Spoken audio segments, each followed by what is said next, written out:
Burford of the Yorkshire Centre for Wellbeing. Today we're going to look at the starfish, which is a beginner's move in Pilates, but an extremely useful one and the basis of more advanced exercises.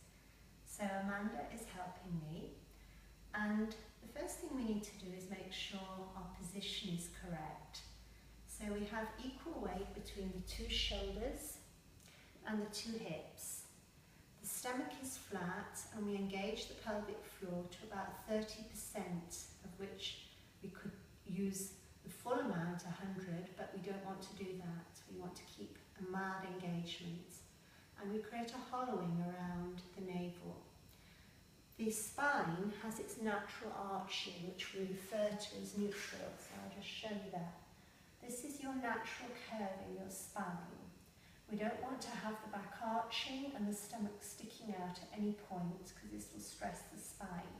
So we tuck the tailbone under and check that the pelvis is square by resting on the two hips. Initially we're going to break this down and work with the legs only. So we breathe in, and as we exhale we slide the right leg away from the centre, pointing the toes as if we're going to touch a button on the furthest wall. And we bring the leg back in on the inhale.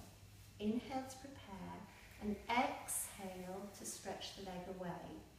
And right now we're using the floorboards to help us with the alignment. So we bring the leg back in again. And when you're a beginner, you may find it very helpful to use floorboards, as we're showing here on the floor, because this reminds us that the leg must stay in a straight line, exactly in line with the hip. As we do this, we keep the stomach flat and the natural curve, and we're moving with the breath, stretching the feet. So I'll do it one more time to make that even. So learning the correct alignment is essential.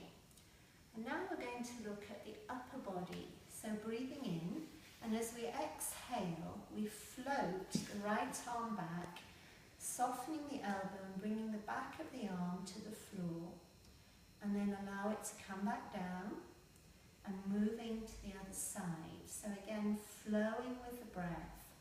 So we keep this slight bend in the elbow, because the aim is to get the back of the arm to the floor, which helps the shoulder align.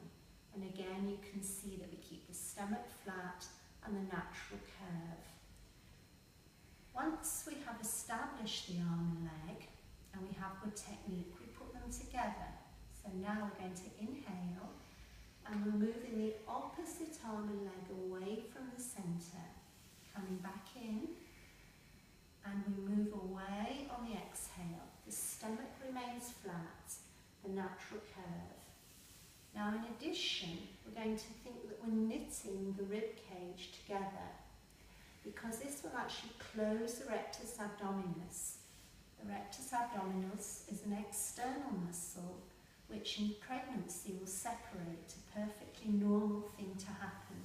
But we of course want it to close, so we need to imagine that we're literally knitting the ribs together as if we're closing a set of curtains. Wonderful for any postnatal lady, but also this is a wonderful exercise for back issues, because it's a form of traction. We're lengthening the body, stretching and drawing it back into alignment.